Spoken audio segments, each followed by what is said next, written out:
How the body keeps the count. Hey, I'm Rocky B, and welcome back to my channel. Thanks for being here today. And that's what we're talking about, how our bodies actually keep score of everything that we've been through. So, all the good things we've been through, as well as all of the traumatic things. And for some reason, the traumatic things tend to leave a more memorable and lasting impression. It's not that we don't want the good things or the good times to um, make a lasting impression, but for some reason, we just tend to remember our traumas or our sadness more. And I think my only hypothesis around that and what that kind of means is that the truth of who we are is really light. And light is all the good things. It's the laughter, it's the fun, it's the love, it's the joy, it's the pleasure, the connection with other people, with yourself. And when something comes along that is the opposite of that, and let's not call it darkness, let's maybe call it the difference between expansion, which is what light always wants to do, is reach further, the same way the sun shines down on the earth. And darkness tends to contract and sort of shrink things down into this one little sort of tunnel or hole. When you think of like, yeah, a dark tunnel or like a deep hole, you're like, it's usually dark down there. So, the way that our body keeps the count and the way that I have been trained and have been studying it since 2018 is through a mentor of mine. Her name's Eileen McCusick, and she has created what's called the Biofield Anatomy Map. And the Biofield Anatomy Map is a map of our energetic body. And if anyone's here familiar with yoga, in the yoga community, they tend to call it your aura. But for Eileen and the Biofield tuning community, they call it your Biofield Anatomy. And over decades, almost going on 3 decades, she's been studying and working in the field with people's tuning forks, which is something that I also offer. I do sound healing sessions with tuning forks, and I consider myself a tuning fork technician. I'll be posting some more videos and actually do an entire series with each of the forks that I have and what each frequency does and how it does influence our bodies, both physically and energetically, and what it does in our biofield that helps us to adjust that count or that score that we're talking about today. Because basically, if you reach your arms out to the edge or to as far as you can, that's considered the edge of your biofield. And the edge of your biofield is where conception, gestation, when you're in your mom's tummy, and birth are all kind of, the story of that is way out there at the tips of your fingers. And then as you make your way closer to the body, it's almost like a timeline that comes all the way in until you get right to the edge of the body. And right when you're at the edge of the body, those are the most recent things we've been through.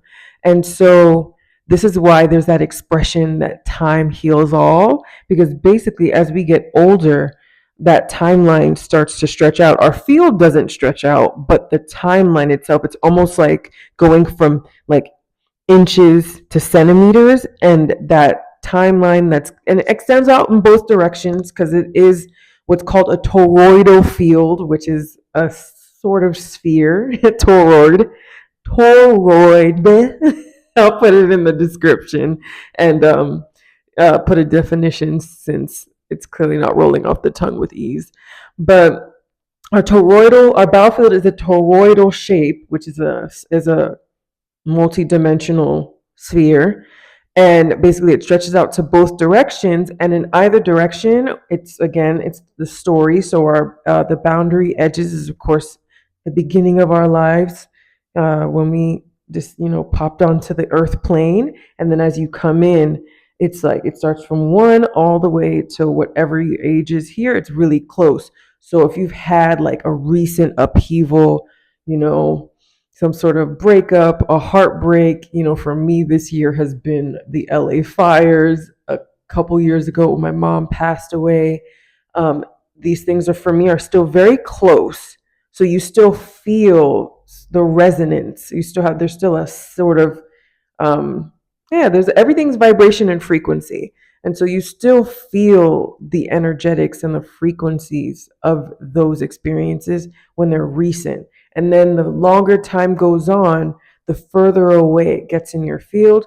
So then it kind of reduces like the sting of it. But honestly, if you don't make an intentional, um, if you're not intentional about harmonizing those points, or honestly, they're kind of like pockets. They're like little like bruises, like how you'd get a bruise on your physical body when that happens, when like that, as in some sort of upheaval, some sort of trauma happens, it it sort of just leaves a little black hole right there, a little vacuum, a little, and which is why, and then of course, we also will add to that sort of vacancy of sound and harmony in our field by, resorting to things like numbing practices, not practices, numbing habits that numb us, like drinking, excessive partying, just spiritual bypassing is a term for people who aren't necessarily into the substances or the drugs or anything like that. And that can be ways that we never address it. So it stays in your field. And even though it gets further away and you seem like you're over it, you seem like you feel it less, it makes me think of the character Medea that's played by Tyler Perry. And she's like, just when I think I'm over it, I'll see them or I'll think of them, and then I just want to stomp them down several more feet. And you're like, clearly, even if it's further away from you, you haven't done the work to resolve that. And that's where sound comes in.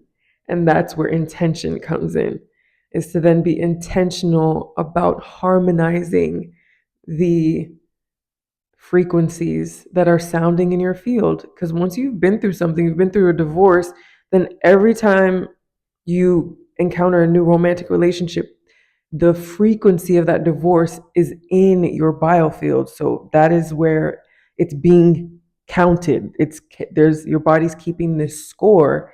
And whether it happened like in your 20s or 30s, and now you're in your 40s or 50s, and you want to, when you've been trying to date or meet someone new or partner again, and then those same things come up around relationships and being able to trust again, and to really just be able to fully open yourself up to a new person, a new relationship, a new circumstance, because the the sound, the vibration of that trauma of divorce, and even if it wasn't your divorce, say it was your parents' divorce, it's in your field.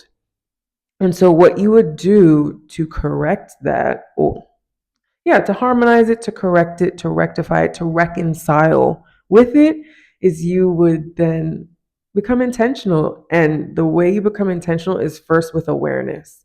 So you always say, okay, I am aware that I am uncomfortable with the idea of divorce. Every time I get into a relationship with someone, there are certain patterns that always play out. There are certain conversations I always have.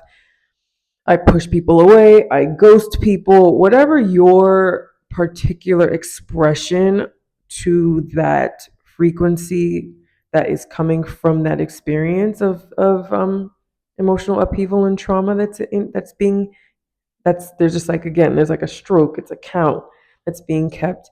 It's about, first of all, just welcoming it and saying, this is what I witnessed, this is what I experienced, and this is what was my reality at that time. And then the very next thing you can do is then choose to begin experiencing a new reality. Even if you can't start saying, like, I'm open and I'm just going to be so vulnerable in my next relationship or my next friendship or in my next job, um, it becomes just start with questions, start with simple inquiries about what would it take for me to invite in someone new, invite in a new experience, um, show up differently in my next profession or place of work or the next project that I do, because maybe you've had certain experiences with clients and you see there's a pattern, and the pattern interrupt starts with recognizing the pattern. That's the first way you interrupt the pattern of that frequency. And then after that, you then set an intention to change it. And even if you don't know how to change it, the first thing you can ask is, what would it take? Um, who would I have to become is also a great question. Who would I have to become emotionally, energetically, spiritually, mentally, in order to create a new reality with whatever experience I'm having, so that as your body continues to keep the count of everything, it's no longer informed by that one specific instance, but then it becomes informed with this new openness and this new awareness that, yes, it may be something that I think I'm familiar with, but what if this time it could be different? And in order for something to be different in your life, you have to become different. So if you ever had anyone around you who's like, you're different, take that as a compliment. We are dynamic beings. We should not be trying to stay the same forever. Like, as we go through our life, a sign of us truly being human is to evolve as people. Our personalities could slightly change, our hobbies, our interests, our friend groups, where we live. We have the infinite amount of options and possibilities that we could change. And that's when we can finally start to see that our will and our ability to use our free will and choice to change things, first starting with ourselves, then inform everything else and the way that we choose things outside of us. So it makes me think of this quote from Dr. Joe Dispenza. He's an author, and he talks about our personal reality is our personality creates our personal reality, is the way that he says it. It's really catchy. And there's some truth to that. And that's, again, where our body keeping the count, it factors into our personality.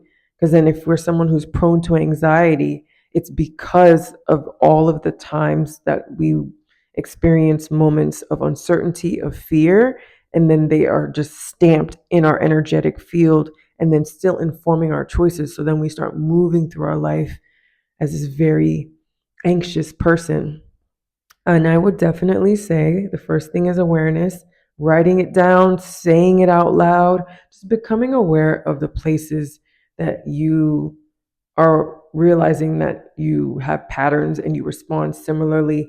I always say another great way to start to recognize your own patterns is when you travel. I always say, when you take yourself out of the bubble, which I know not everybody has access to travel, but I had the good fortune of being able to travel when I was in high school, and I studied abroad in Spain and in Mexico, and I got to see who I was outside of the bubble of South Florida. I was born in Miami, grew up in South Florida, and outside of that like Caribbean bubble of all the people and friends that I knew, I was able to get to see how I reacted in this new environment.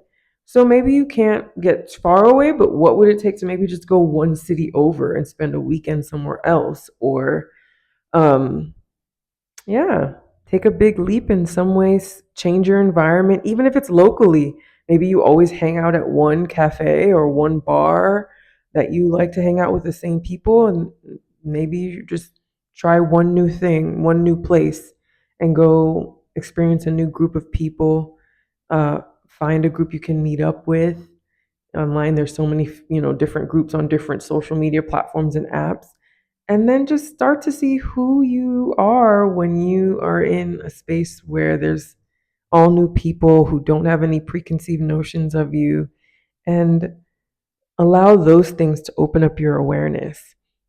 And if you'd like to know more about the biofield anatomy and how that fully is mapped out and shows you, because there are specific things in the map that show that different expressions of discomfort, of ailments, of illnesses can actually be correlated with thought patterns, beliefs, and emotions. So, in the case of like issues with the knees, the ankles, the legs in general, in a lot of ways, if you have knee issues, there that becomes an opportunity to ask a question like, what do I not like about the way I'm moving forward in life? Because when the knees are giving problems, even if you're like, oh, I've been someone who stands on their feet for hours and hours in whatever profession, you're a nurse, you're a hairstylist, um, oftentimes when the knees really flare up, it's more of a question of, do I like the direction I'm moving in my life? Because the knees and the feet and the legs help us to move forward, literally on a physical level, but also on an energetic level. So if you're interested in knowing more about how the biofield your biofield has been influenced by what you've been through and how you can find ways to harmonize that, including booking a biofield tuning session with me. Um, be sure to just leave a message in the comments, and I'll leave a link below that you can reach out to me either for a mini consultation or to book a full session. And I'd be really happy to connect with you about how to unpack and understand more of how your body has kept account through this biofield anatomy and the journey of all the things we've been through and how they stay with us, and then how we can change that score and adjust the count to lower the traumatic experiences and transmute them into harmonious ones. Peace.